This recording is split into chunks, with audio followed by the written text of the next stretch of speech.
You're listening to Season 10 of Mobile Suit Breakdown, a weekly podcast covering the entirety of sci-fi mega franchise Mobile Suit Gundam from 1979 to today.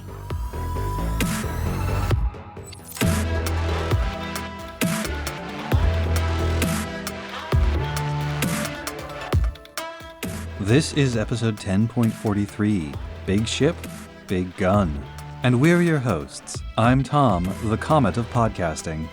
And I'm Nina, new to Victory Gundam and really enjoying the irony of a mind control device called Angel Halo. Mobile Suit Breakdown is made possible by our funky and fabulous paying subscribers. Thank you all, and special thanks to our newest patrons, Chris VH, Andrew J, and Nigel S.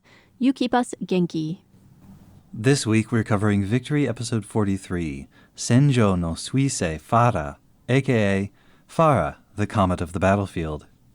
The episode was written by Okeya Akira, storyboarded by Nishimori Akira, and directed by longtime Gundam veteran Sekita Osamu, with relative newcomer Morishita Hiromitsu and veteran Taniguchi Moriasa sharing the animation director role. Now, the recap.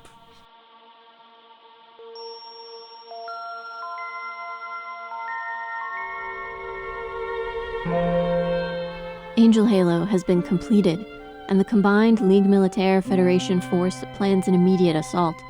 They must capture or destroy this monstrous weapon before it is fully operational. Uso, hurt by his father's coldness at the briefing, is distracted and grumpy as he returns to the White Ark, and none of the other kids' explanations, scolding, or teasing snaps him out of it.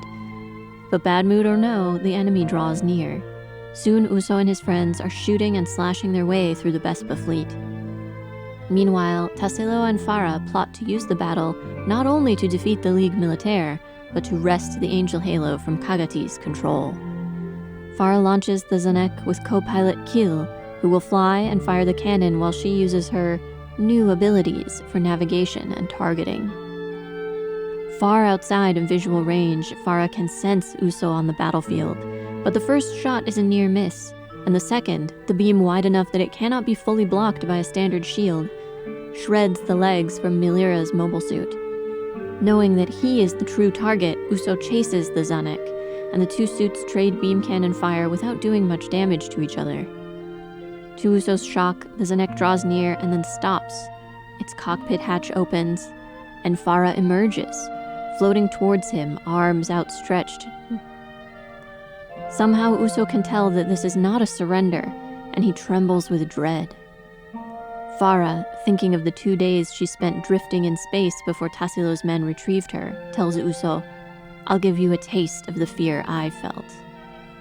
Though he has not been informed of Farah's plans, Kill realizes that now, while the dreaded white mobile suit's pilot is distracted, is the perfect time to strike. He fires the Zanek's beam cannon, narrowing the beam in an effort to hit the V2 without hitting Farah.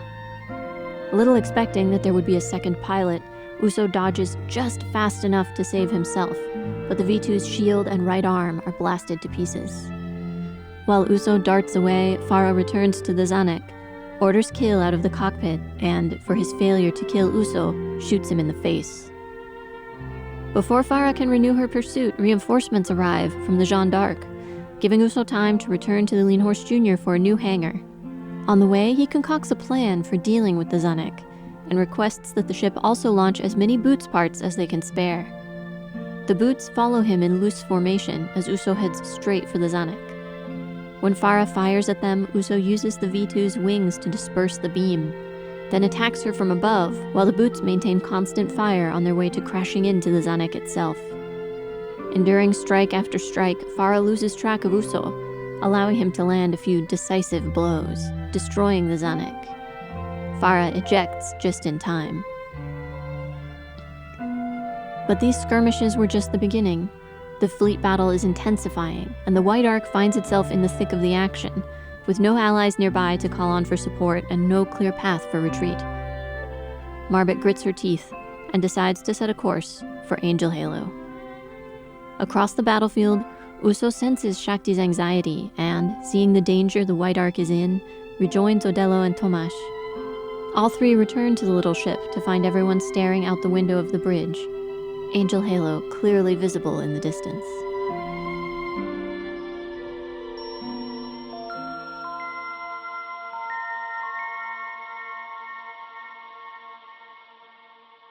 I think it's going to be a short episode this week. Ha. I think that has actually happened maybe twice in all the times that one or the other of us has said that. See, I don't think it's ever happened when I actually called it. 0% hit rate on that one. But actually, I don't know. I didn't have that much to say about this episode. I mean, there's the A plot line of Uso feeling weird about his dad that, to me, plays out like an after-school special. Was not particularly impressed by that element of the episode. And then there's the bit with Farah, Tassilo, and the short-lived Keel. That one I thought was pretty interesting. I have some things to say about that. I think we'll wind up talking about a few of these things for longer than you anticipate. But to start off, one of the funniest things about this episode for me was that it looks really good, but there are many moments where certain characters are distinctly off-model. I think in general it is a well-animated, pretty episode. Mm-hmm. But especially in that opening scene, the big meeting with the Federation and League military pilots and officers, Uso doesn't quite look right. And then in a few of the scenes that follow, I think Shakti looks a little off. Mubarak looks a bit strange in places. If, as seems to be the case, this is a show about an anarchist organization like the League Militaire and their heroic struggle against the domineering tyranny of the Zanskar Empire, an empire that wants to control you, control your life, even control your mind. What is a better show of resistance than rejecting the conventional power structure of the animated series? Who is to say that the model sheet and the character designer should determine the designs of the characters? I salute the animators of Victory for rejecting the tyrannical reign of the model sheet. Now that Tom has got that off his chest. One scene in particular stood out to me as quite beautiful, and that's during the big fight. Mobile Suit gets hit with a large beam weapon. The mobile suit explodes. Somehow the pilot is still in one piece. And so we see this pilot in a normal suit silhouetted against the glare of the beam and sort of like spinning through space. I interpreted those events slightly differently. I didn't think that was the pilot of the mobile suit who got hit.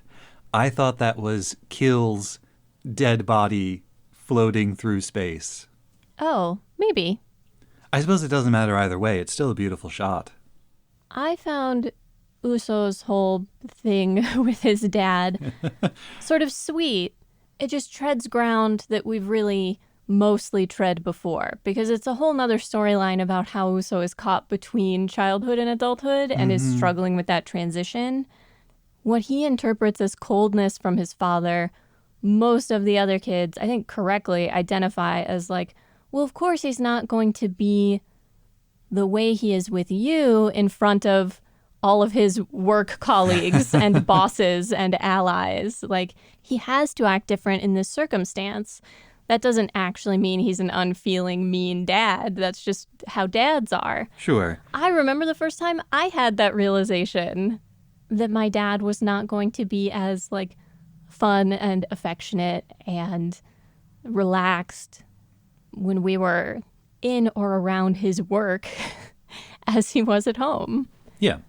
You could easily substitute this storyline into any number of different contexts. It doesn't need to be a space battle. It could be the big basketball game. The arc of it is all, I think, pretty trite. Like I said at the beginning, it feels like an after-school special. Uso has an interaction with his dad that makes him feel upset. He lashes out at Haro. His friends tell him he's wrong, but he doesn't believe them. Oh, I think he believes them. He doesn't want an explanation. He wants to be mad. But if he believed them, then we wouldn't do this like second act where he goes out, he fights, he's struggling because of his confused emotions. Then his dad does a big gesture that shows Uso that he does care really. He skips work to go to the big basketball game. Uso, realizing that his dad really cares, conks himself on the head and says, "Ugh, I've just been acting like a spoiled brat." Then he pulls it together, he shoots the three-pointer, and he wins the game. Counterpoint, Uso does believe them, but feelings don't really yield to logic. Like, in the context of this scenario, Hangerg is Uso's boss, not Uso's dad. Mm-hmm. And he can understand that logically, but that doesn't mean it feels good. And Uso's sensation of relief, his emotional catharsis here at the end when he's like, oh, my dad really does care about me. Ugh, I feel so much better. To me, that doesn't land when the gesture his father has done is to, like, send a mobile suit unit to support him. And as Uso is being like, I feel so much better, those guys are getting, like, killed. Well, like 4 or 5 of them get killed on screen as Uso is like, Dad does care about me. Uso is in fact wrong about several things in this episode. He maintains the Gundam tradition of rejecting Haro as he progresses out of childhood, but he still is childish in a lot of ways. When he thinks to himself, are family relationships severed by war? It's like, kid, the complication of your relationship with your father that you are currently experiencing, it's not severing, it's just more complicated. And that's not war, that's growing up. Mm-hmm. Obviously, it's a little more complicated because of his specific circumstances. But most people's relationships with their parents become more complicated as they become adults. That's normal. When Uso's, oh, he really is looking out for me. It's like, well, he's looking out for the battle in which you are a very important asset. I don't entirely feel like you are interpreting this gesture correctly, but if it makes you feel better, whatever. And there is the sort of sidebar of Mubarak telling Hangerg, you could be more fatherly. And Hangerg says, I don't think the other generals would feel the same way, and he may be right.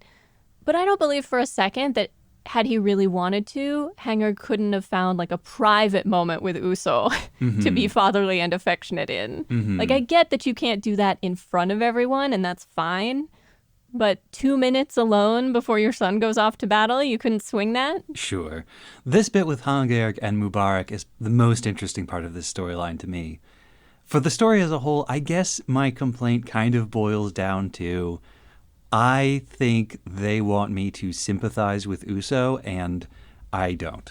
Oh, see, I think they're trying to point out that Uso is still a kid. Because we frequently get glimpses of how mature Uso is, how sort of wise beyond his years, serious and conscientious beyond his years he is. And occasionally they need to remind us, oh no, he's 13, y'all. Like, for the various other emotional beats of the story to maintain their poignancy, we have to be reminded that he's a child and not just a small grown-up. I mean, I agree with you. I'm defending it. I don't think it's the greatest story ever or like particularly good. I didn't find it quite as dull as you seemed to. Oh, also, rip to your theory about the boots, I guess. No. He destroys many boots, but not the boots that are on his V2. The boots from Oliver are still intact. Okay. That's why he needs to collect all the additional boots off of the lean horse, because he can't use his own boots. Well, and he needs more than one boots. But, okay, help me out here. I'm sure this is just another example of my memory being terrible, but who the heck is Mr. Mathis? That is the guy who he killed outside of Casarelia, the father of the 2 little girls. The ones who throw rocks at Uso. They definitely only mentioned that name like once before. Yeah. And now they're saying it like they expect us to remember this guy. Well, maybe you should have been reading the magazines that have information on all of these characters. Actually, this is another funny note. This is one of the small differences between the 2 different official subtitles that we've been looking at. In one of them, I'm pretty sure his name is written as Mathis Walker. And in the other one, it's Mathis Warker, like how a chocobo makes a wark sound. Please note that this is not MSB's official position on what sound chocobos make. I'm a wark truther. We're not going to let Tom talk anymore until he stops saying such inflammatory things. Support the Patreon to provide funds for my crusade for wark. One last question about the sort of League Militaire Federation side before we move on to talking about Zanskar, Farah, and Tassilo. Why does Marbet fly the White Ark toward Angel Halo? Do we know? I mean, I assume they're doing a strategy. They're trying to get deep into enemy territory so that they can cut out the soft underbelly while the main fleet is distracted. I think this is related to the bit at the beginning where they're saying, like, oh, there are all of these layers of defenses around Angel Halo. Our fleet isn't strong enough to break through fast enough to get there before the thing is completed. So if the main fleet, the Lean Horse, the Jeanne d'Arc, and all these other ships can't get through the Tassilo fleet, the remains of the Motorrad, and the Sugan fleet, then the only way they're going to be able to do anything to disable the Angel Halo before it's ready is with a small commando mission aboard this smaller, difficult-to-detect White Ark. But there's no indication that this was planned ahead of time. No. This seems very much like Marbet's sort of figuratively on-the-ground assessment of their position and the situation, and her determination that she really wants to do something. She wants to feel like a more active and contributing participant in what's happening. And this is not the first time Marbet has pulled this kind of mission, impromptu in the middle of a battle. This is how they wound up infiltrating Zanskar that second time, the time they almost kidnapped Queen Maria, and then almost got guillotined over it. Speaking of which, according to Farah, Tassilo's execution was legit. It wasn't a ruse. It was that he was found out. Kagati learned that Tassilo had been plotting against him, and that was why he was going to be executed. Although if I was Tassilo and I was telling Farah how we wound up where we are now, I would probably tell her that the execution was legit as well, even if it wasn't. Because if it was a sham just the same as the sham that was pulled on Farah, then that means I'm under Kagati's thumb, doesn't it? And I might not want people to know that. Certainly Pippi Needham thought that was the case. We are informed at the beginning of the episode that while the Angel Halo is now fully assembled, it is not fully operational and is surrounded by 3 different fleets: the Tassilo fleet, the remnants of the Motorrad fleet, and the Sugan fleet. And that the bell sounds that people seem to be hearing sort of all the time now might not actually come from the Zanek, but from the Angel Halo airspace.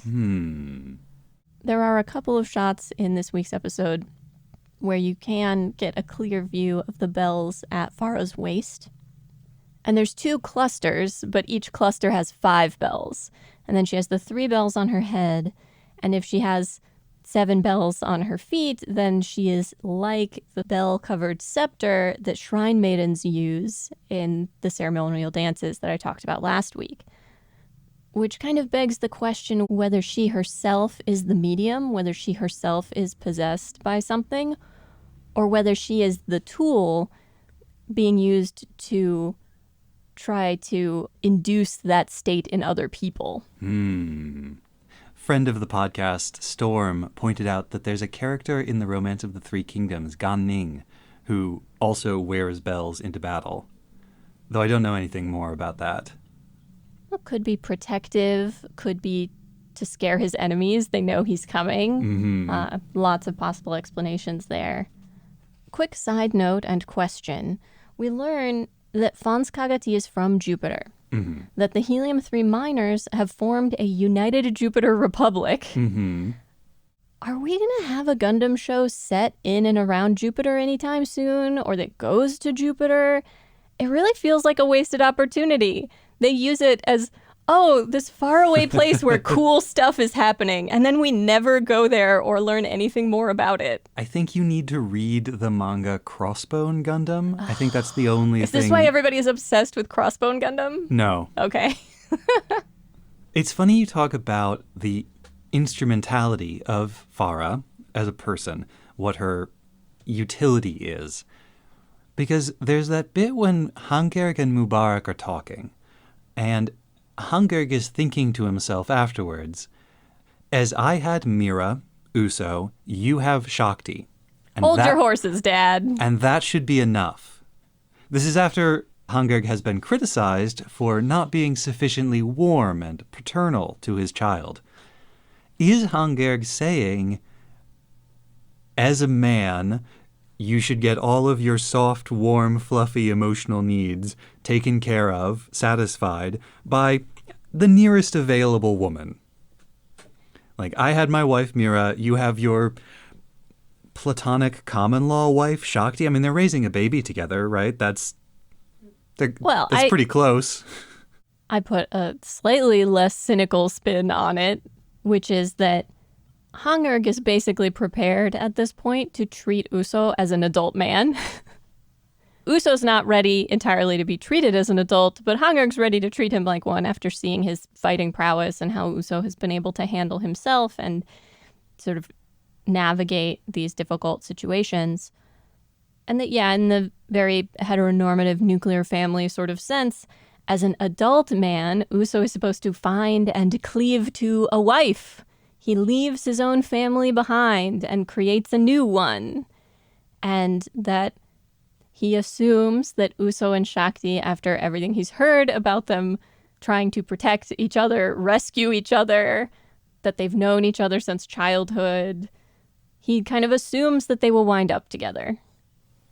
And that should be enough. That's what gives me that cynical read on it. The bit at the end where he's like, and that should be enough. Shakti should satisfy all of your emotional needs. I think you're reading too much into it. Because I think if somebody put it to Hangurg, oh, you had all of your emotional needs satisfied by your wife, no friendships, your relationship with your kid wasn't important, your comrades, your work, etc. Like, I don't think he would agree with that. Mm-hmm. I really didn't think about that line that much when I first heard it. So, shrug. I was too caught up in the fact that this dad is like, my 13-year-old son and his 11-year-old friend will surely wind up getting married. Well, I mean, they are raising a baby together. What did you think of the other line here where Mubarak says, like, your decision to let the other Jin Jahanam give the order to attack marks you out as a wise man? This might be me swinging too far in the other direction, but I interpreted that as, point one, not being so proud or concerned about appearances that he can't let other people take the lead sometimes or let other people be the front person. Mm-hmm. It's not about being seen to be in charge. It's about the best way to manage the battle and also to manage the people who work for you. Right. And that he has assessed the other Jin Janaham's personality and said, oh, this is a guy who needs to feel important sometimes. He needs to feel like he's in charge sometimes. And he generally performs better when we give him that. Mm-hmm. And there are guardrails, right? He knows there are people around the other Jin.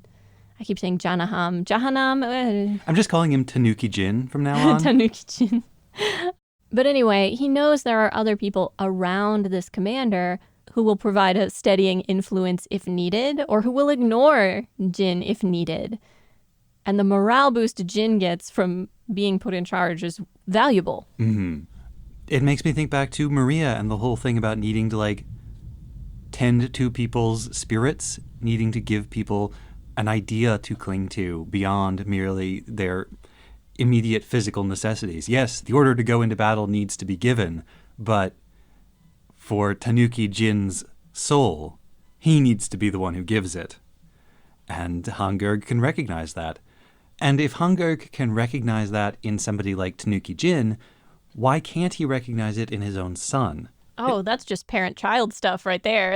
Exactly. Totally. He's got a big old blind spot for Uso. And he's like, he knew how to deal with Uso when the kid was a child. He knows how to deal with Uso as a fellow adult, but this teenager in front of him, this creature of earth and space, of adulthood and childhood, this in-between thing, that's a mystery. No one really knows how to deal with teenagers. Not even teenagers. Especially not teenagers. They're the worst at it.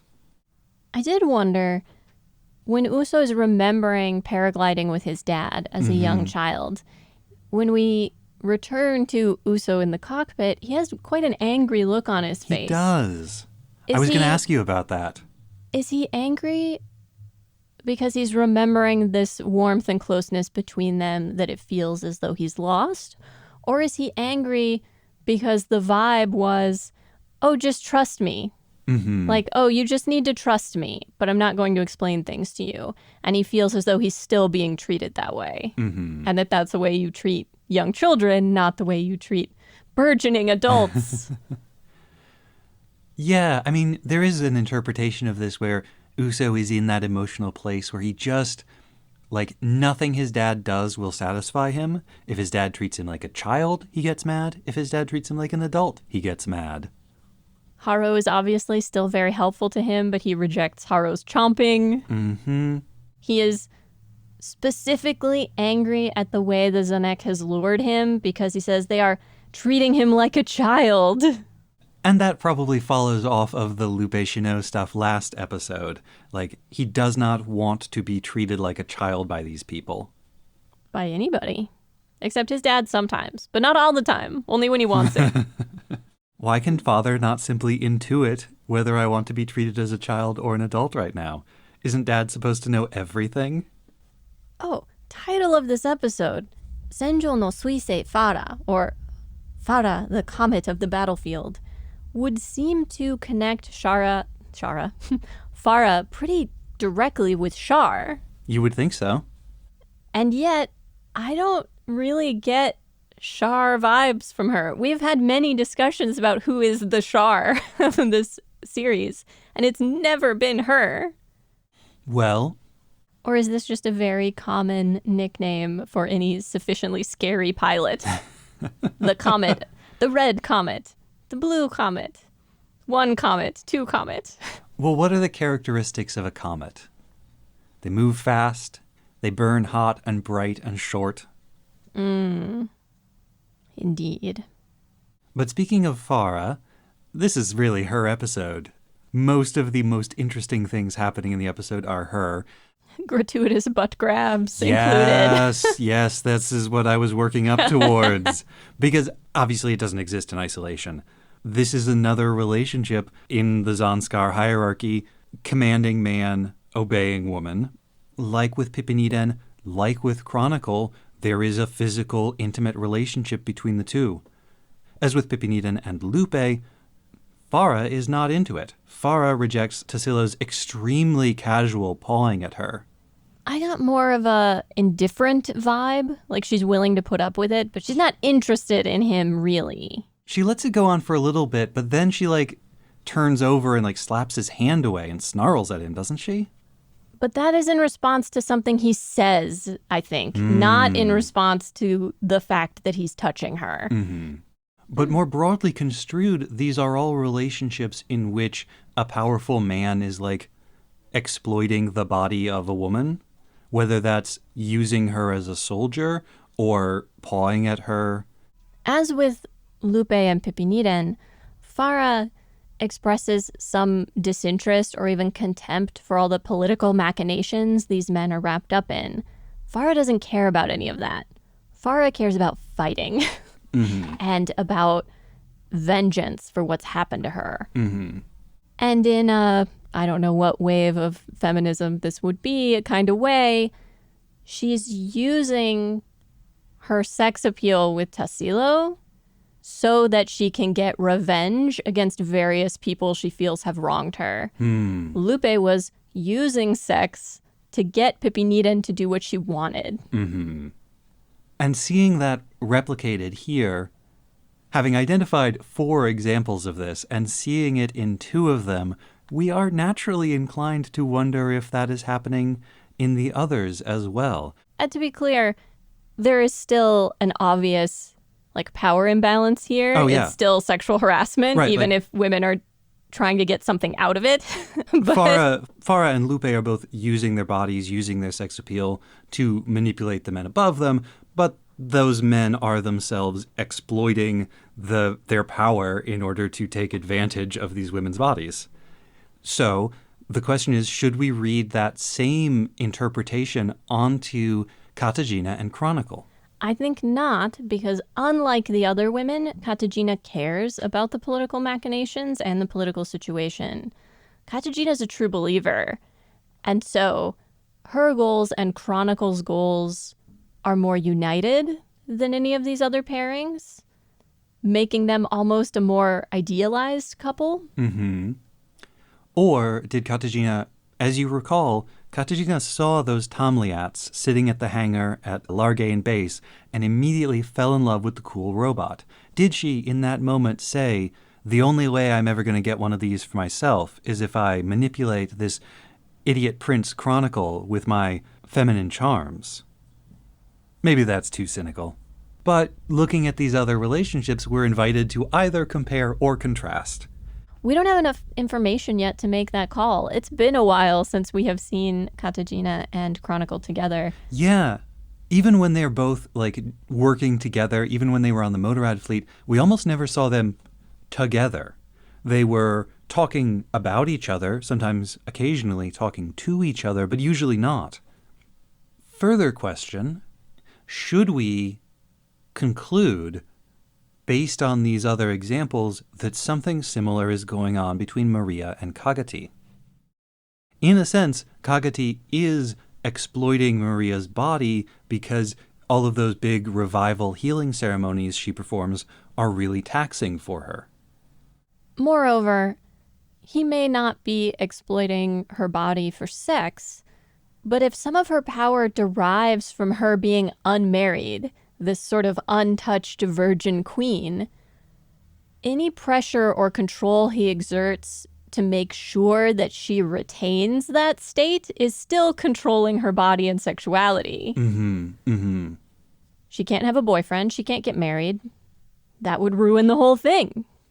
And there is a kind of latent feminist reading here that these women, especially Maria, focusing on Maria, since though she rarely appears in the show, she is sort of the focal point of a lot of the energies of the cast and the story.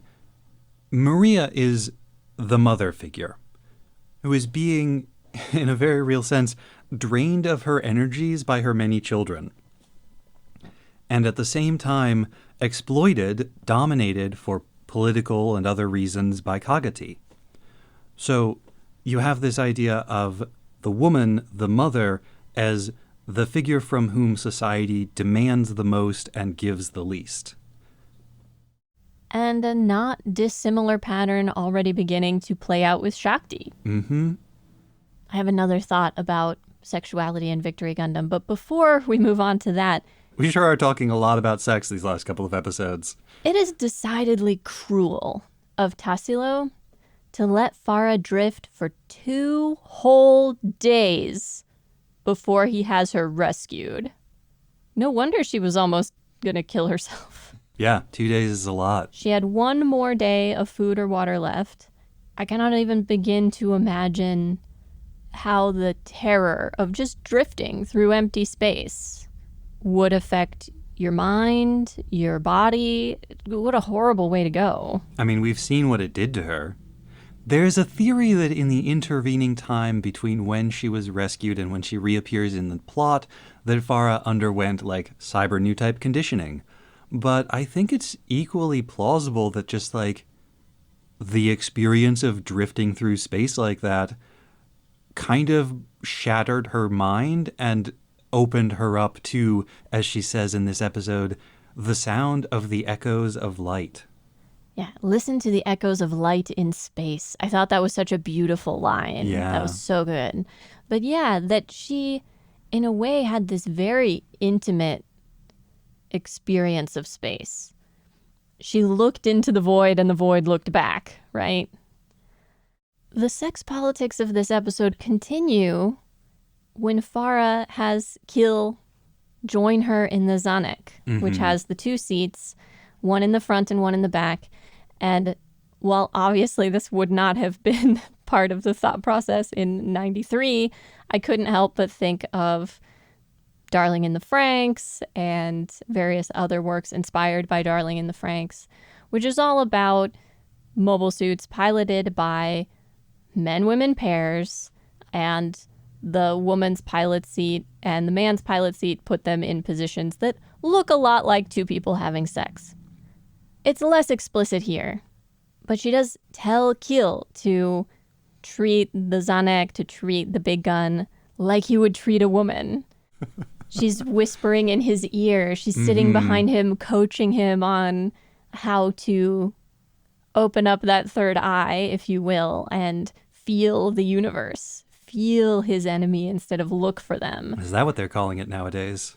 And so, in a way, just like Lupe was experiencing sexual harassment at work and then turning around and trying to harass or abuse Uso, Farah is experiencing this harassment at work and turning around and harassing her subordinates. Mm-hmm. And then Kiel fails to kill Uso. She judges this to be because he had the beam too narrow, a thing he did to avoid killing her. But she is so angry about this, she just shoots him in the face. She's not even angry. She just doesn't care about this guy and has deemed him useless. And so he can go. Quick note, I believe this is one of the scenes where the commonly available fan sub departs quite drastically from what she's actually saying. So in the official translation, yeah, he says, I had to narrow the beam because even like one stray megaparticle could have killed you. And she says, well, you narrowed it too much. Blam. Shoots him in the face.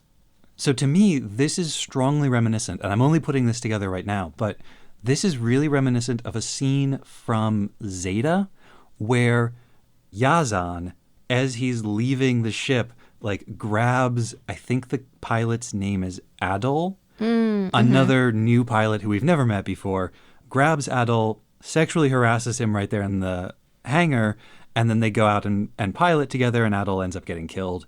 And Yazan is very frustrated with him. This feels like a kind of retread of that. Maybe Farah is not a Shar, but a Yazan. Farah leaving the Zanek, arms outstretched, also echoes when Lupe's spirit ghost did this in the previous episode. It's all these women advancing on Uso, and something about her aura or her intent is so frightening that even though she is just a human person in a normal suit, she has no real power to hurt him in the V2 anymore. Uso is really frightened of this woman coming at him. Well, it's like, she's a ghost. She's a demon. She's an Oni. She's a yokai. And after killing as many people as Uso has, it's only natural that he'd be haunted by a few specters. She says, I'm going to make you feel a taste of the fear I felt. And that's when we get the flashback of her drifting through space. And I thought maybe she's using her psychic abilities to project that terror she felt, that dread, onto him. I would buy that. It came up very briefly earlier when we were talking about the scene where Tassilo has his hands on Farah, but he's asking her about why she drew these young men into space, why she did that. And the word she uses, kawaigaru, gets translated as to show them my love, which is one definition of that word. It can mean sort of to show affection, to be kind and loving to. But it can also be used ironically to mean to be tough on someone. And that meaning made more sense to me in the context of the scene, that he's sort of accusing her of having some other motive with these kids, or she's not really trying to kill them. And she gets angry and counters, no, I only drew them out into space the better to destroy them. One more question, one last question about this episode, vis-a-vis fear. Fear? Right at the end, Tassilo and Farah are talking about the situation on Angel Halo, which they intend to try to take for themselves, right? And Tassilo says that Kagati and Sugan, who are both on Angel Halo, must be terrified right now. Why especially? Why would it be so much more terrifying to be there than on any other part of the battlefield? It's the target, but any flagship would be in this scenario. And Kagati and Sugan, while they might not go into battle very often anymore, have certainly both done so before. I don't know. The machine's never been tested before. Maybe it's not reliable. Maybe there were budget cuts and they know that it was made with shoddy Zanskar workmanship. I don't know. That one's a mystery to me. All we can really say for sure is that Victory sure is a show about women and soil. At this point, mostly about women.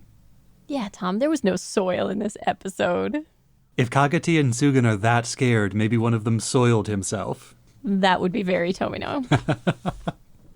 How many episodes are we going to end with a joke about poop? As many as it takes for it to stop being funny.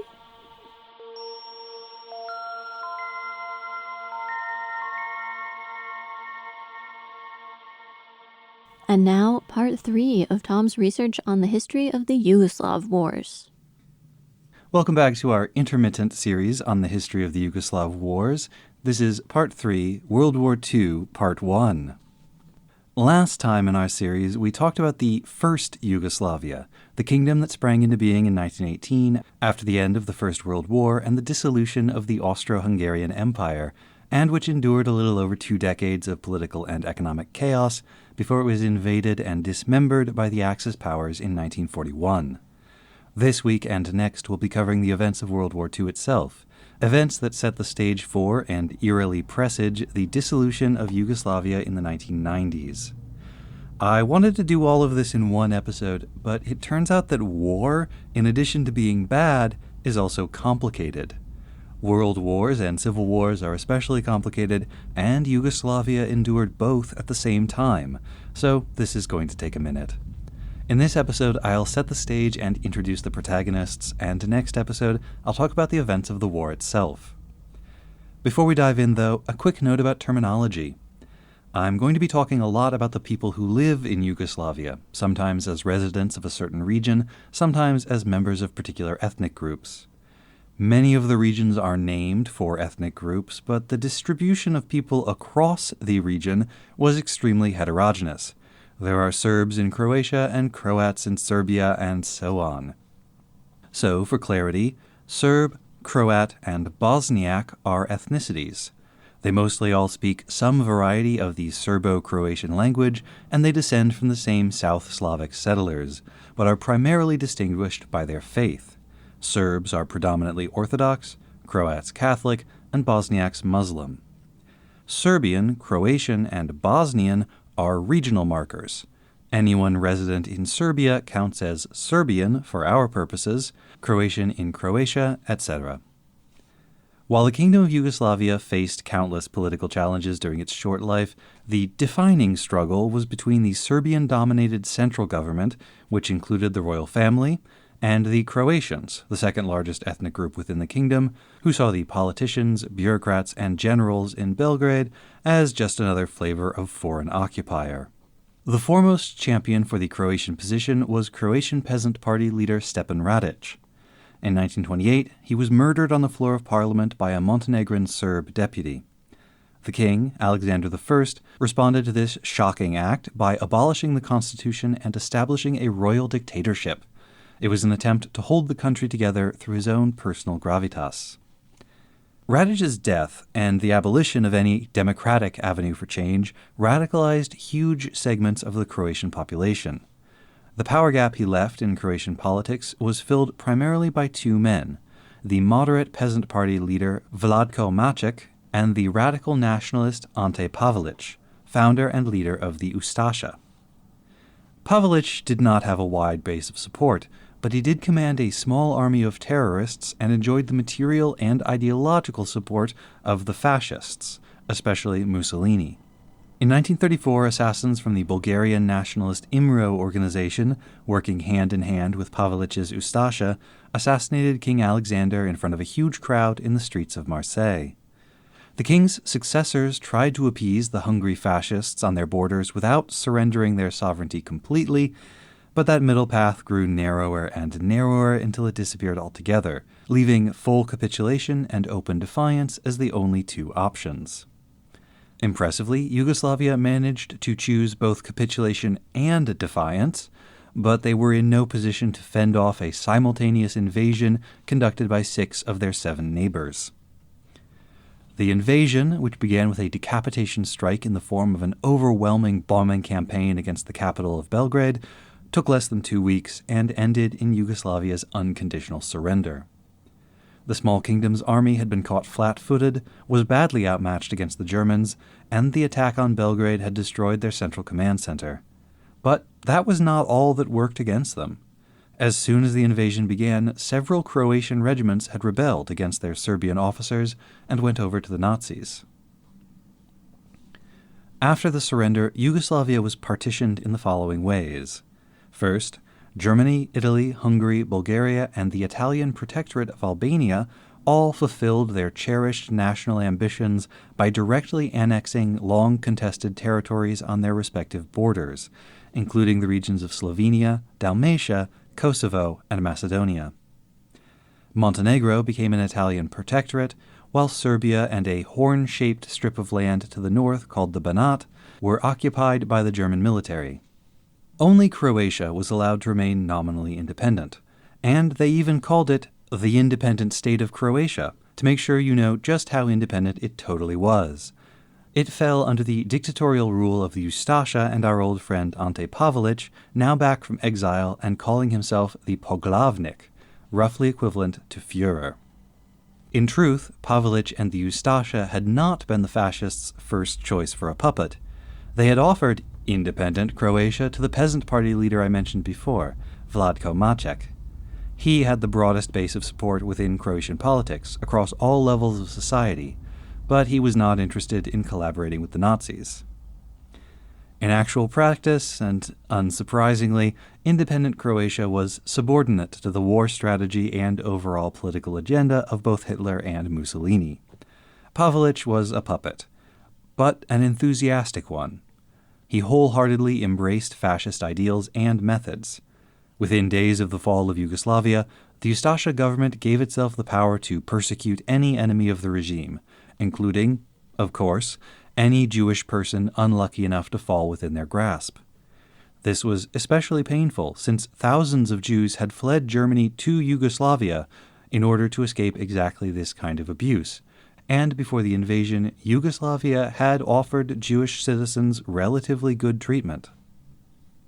Pavelic's new independent Croatia also realized a long-cherished national ambition, gaining control over Bosnia and Herzegovina. Bosnia-Herzegovina lay in the heart of Yugoslavia, directly between Croatia and Serbia. It had significant Serb and Croat populations, and was claimed by both. Never mind about the Bosniaks actually living there. If you look at a map of the region today, the modern nation of Croatia is shaped a bit like the jaws of a tyrannosaur wrapped around Bosnia-Herzegovina, so you can imagine why they wanted to swallow it. The Ustasha government would never enjoy the support of the majority of Croatians, so instead it sustained itself with the jackboot and the knife. In her History of Yugoslavia, Marie-Janine Kalick wrote that the pillars of support for this regime of violence were the militias, army, secret police, special courts, and more than 20 concentration camps. From its inception, the Ustasha's goal had been simple. They wanted an independent Greater Croatia, inspired by and based on the 10th and 11th century medieval Kingdom of Croatia, with an ethnically homogeneous Croatian population. The Nazis had given them a state that more or less coincided with the bounds of the Old Kingdom, but it contained 6.3 million people, and only 3.3 million of those were Croats. So, they decided to do a genocide about it. Specifically, they planned to purge the Croatian Serbs, a population of around 2 million people when the Ustasha came to power, by killing 1/3, expelling another third, and forcibly converting the remainder to Catholicism. Within a month of the Yugoslavian surrender, the Ustasha had already earned itself a reputation for brutish, sadistic violence against their supposed enemies. Hundreds of thousands were disenfranchised and dispossessed, forced into internment camps, beaten, subjected to grotesque sexual violence, tortured, and murdered, sometimes systematically, sometimes randomly.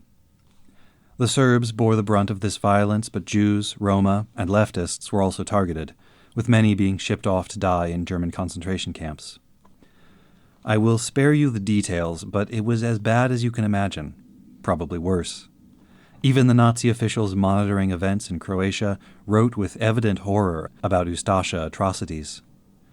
Reliable numbers for the genocide carried out by them are hard to come by, but the U.S. Holocaust Memorial Museum gives a range of 320,000 to 340,000 Serbs, along with more than 30,000 Croatian Jews.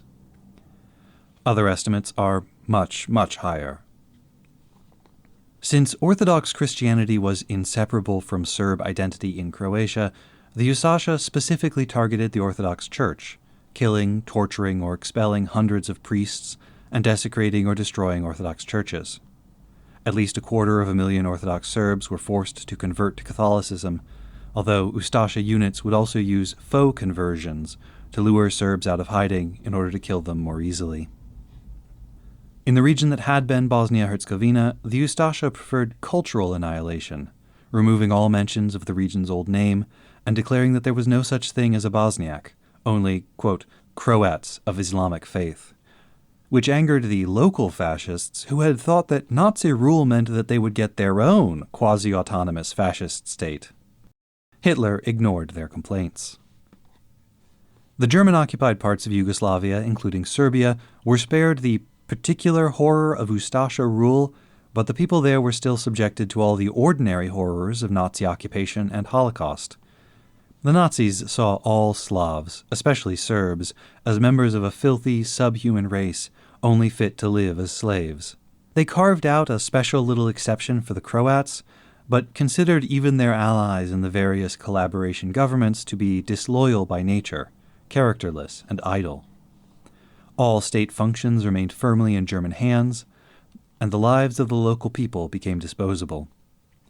Early in the occupation, Nazi high command ordered the use of collective punishment and disproportionate retaliation to crack down on the growing resistance movement. For every German soldier harmed, occupation forces were to shoot 50 civilians.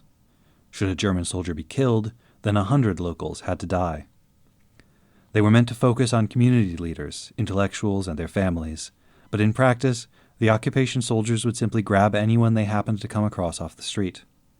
They killed at least 25,000 people in just the 3 months immediately following this order. The Nazis took special pleasure in revenging themselves on the Serbs. Hitler made a point of assigning experienced Austrian officers, men who had fought in the Balkans during the First World War, to oversee the occupation. They came with axes to grind. The Serbs had humiliated them personally and brought their mighty empire to its knees during that war. It was no coincidence that the most brutal retaliations and so-called cleansing actions took place in regions that had been hotbeds of resistance back in 1914. But the German and collaboration authorities still made sure to shoot Jewish, Romani, and leftist Yugoslavs first. By 1942, the head of the German military administration in Serbia was able to report that the 72,000 Yugoslav Jews and 80,000 Yugoslav Roma had been effectively wiped out. The Bulgarian, Albanian, and Hungarian occupied regions of the country were much smaller, but there too the occupiers pursued policies of brutal retaliation and ethnic cleansing, the better to absorb their newly annexed territories. Conditions were slightly better in the Italian-administered regions, but only slightly.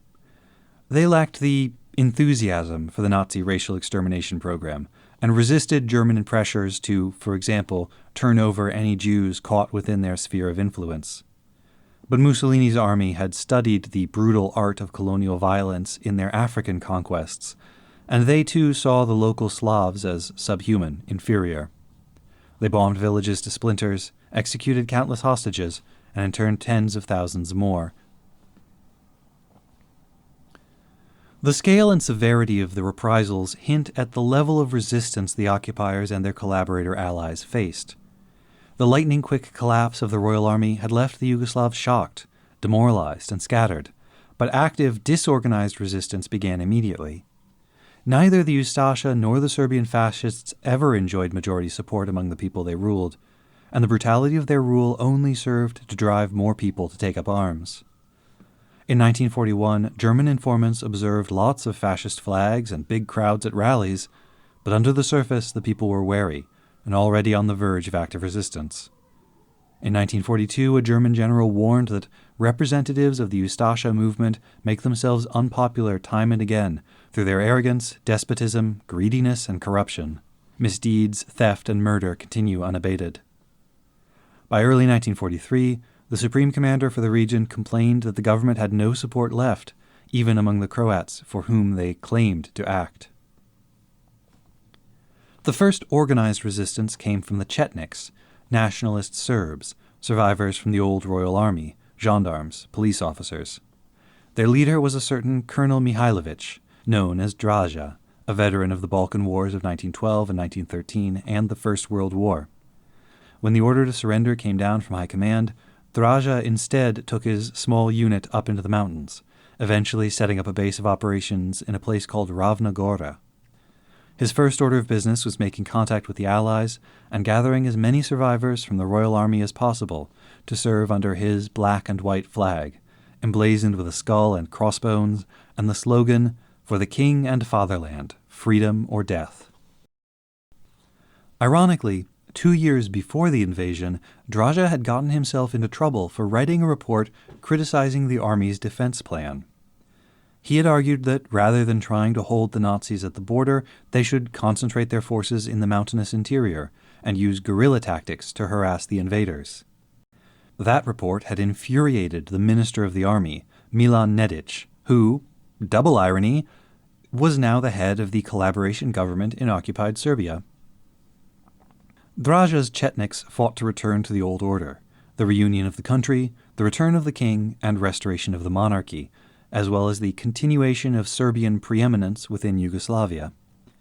The British, who saw Draja as the most prominent representative of that old order still keeping up the fight inside Yugoslavia, sent whatever military support they could manage his way, and Draja sent back reports of his various military victories, even if he had to invent them. Because the question soon emerged, was Draja actually keeping up the fight? Assessments of his leadership during the war, and especially of his motivations, remain hotly contested, but there is a general agreement that his strategy was to cultivate his strength, avoid direct confrontation with the Axis forces, and wait for the Allies to land troops in the Balkans, at which point he intended to lead a general Chetnik uprising, sweeping the occupiers out of the country, and, perhaps, sweeping Draja himself into high office in the restored kingdom. And how much control did he really have over the Chetnik movement that he claimed to lead? The Chetniks were highly regional, mostly focused on protecting their own little piece of the country, and their discipline was infamously bad. Draja's reluctance to fight the occupiers stands out all the more starkly when contrasted with the Chetnik eagerness to attack other Yugoslavs. Because if the Chetniks had one unifying principle, it was pro-Serbianism, not anti-Nazism. In December 1941, Draja ordered his Chetniks to expel or annihilate all the non-Serbs from Serbia, Bosnia, and parts of Croatia. But they had already started doing it even before he gave the order. Part of the reason Draja was so reluctant to fight the occupiers may have been that he feared Chetnik activity would lead to German reprisals, that those reprisals would fall heaviest on the Serbs, and that this might tilt the demographic balance of the hypothetical post-war Yugoslavia that he dreamed of ruling. And Draja's real enemy was not the Germans or the Italians or his old boss Nedic in the collaboration government, nor was it the Bosniaks, the Croats, or any of the other Yugoslav minorities. It was the communists. Of course. When the occupation started, the members of the Yugoslav Communist Party tried to keep their heads down. It was not a large organization, only around 12,000 members when the war began, and almost entirely limited to the cities. Yugoslavia as a whole was still overwhelmingly rural and agrarian, and the communists had failed to reach the generally conservative peasants.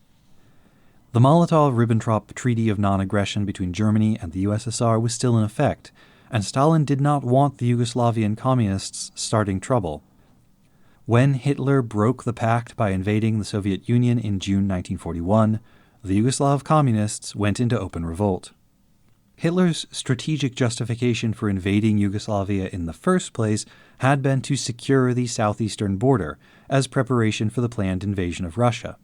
Now the Yugoslav communists rose up against the occupiers, partly to distract the Germans, taking pressure off of the Soviet Union in the process. The general secretary of the party in Yugoslavia who announced the uprising was Josip Broz, better known as Tito. Half Slovene and half Croatian, he had fought for Austria-Hungary during World War I, but was wounded and captured when a cavalryman in the Russian army jumped off a horse and into his trench, stabbing him with a lance, which, now that I say it out loud, might be the most First World War way to get yourself wounded. He was interned in Russia but escaped, and after knocking around the country for a few months as a fugitive, he linked up with the Bolsheviks in time to participate a bit in the Russian Civil War. In 1920, Tito returned home to what had become the Kingdom of Serbs, Croats, and Slovenes, soon to be called Yugoslavia. He gradually became involved in labor organizing and communist politics. Going by various fake names, this was when he first started using Tito, he bounced from job to job, leading strikes, getting thrown in jail, meeting like-minded prisoners, becoming increasingly radicalized, going into hiding, getting into doctrinal and personal feuds with other members of the party, all the usual stuff. When right-wing terrorists from the Ustasha and Imre organizations killed the king, the authorities responded by cracking down on communism. Tito found it necessary to get out of the country, and like Stepan Radic before him, he opted for voluntary exile in Czechoslovakia. He was then elected to the Politburo for the Yugoslav Communist Party and dispatched to Moscow to link up with the Comintern there. In 1936, as Stalin embarked on his great purge of the Communist Party, Tito slipped back into Yugoslavia. There he worked to organize volunteers to join the Republican side in the Spanish Civil War. The contingent they sent was relatively small, and most of them were killed in the fighting, but the surviving veterans would form the core of the communist uprising against the Nazis 5 years later. In 1937, the leader of the Yugoslav communists was purged by Stalin, arrested, interrogated, and shot, along with most of the other senior leaders. Tito was recalled to Moscow and promoted to fill the gap, though he did have to survive multiple denunciations in the process. He was then stuck in Moscow trying to keep his job and his life until 1939, but by 1940 he was back in Zagreb, working underground to harden the party and prepare it for war. When Stalin finally gave the okay, Tito wasted little time ordering the communists to begin their armed insurgency. But crucially, he did not call this struggle a socialist revolution. It was to be a people's war of liberation. They would not disguise their political identity. The partisans fought under a red star, and their main combat unit, formed on Stalin's birthday, was called the First Proletarian Brigade. But they wanted to form a united front with all the anti-fascist elements across Yugoslavia. Brotherhood and unity was to be their slogan and their method. Brotherhood, unity, and killing a lot of Nazis. And that is where we'll pick up next time, with the partisans killing a lot of Nazis and the Chetniks doing their best to stop them.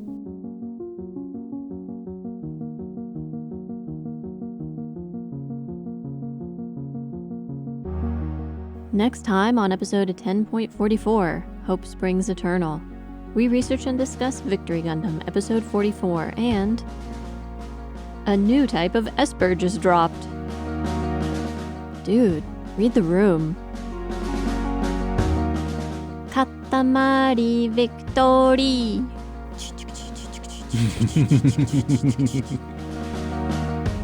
Brainwashing, psychicers, and human power.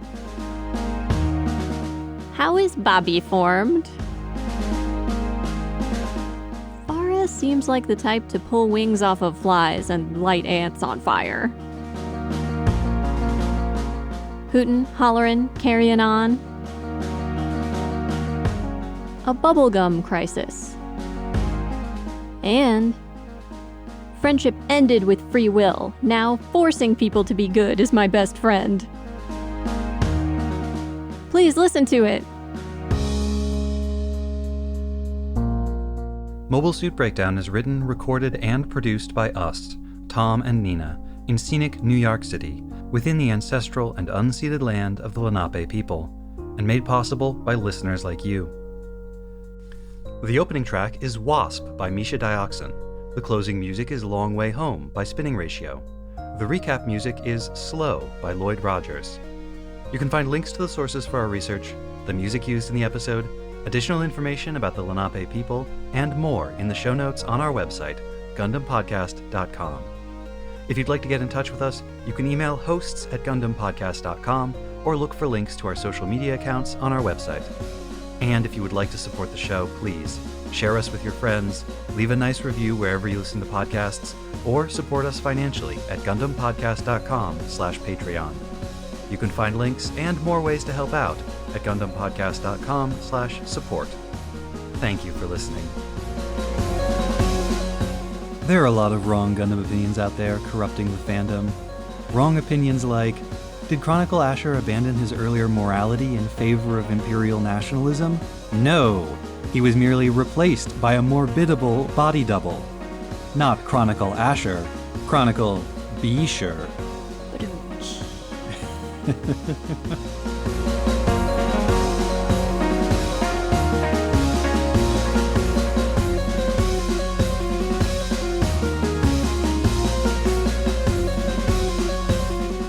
This week we're covering Victory... Oh, right, you have to do your thing. Yes. Sorry.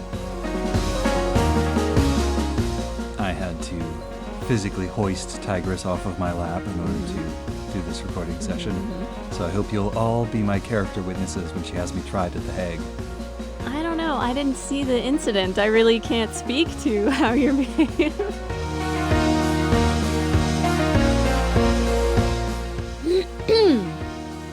So phlegmy.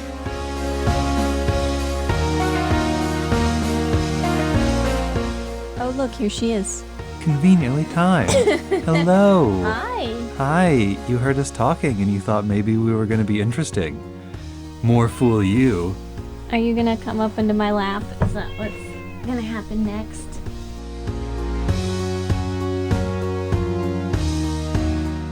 She can't climb up on her own, but when I pick her up, she makes grumbly noises at me.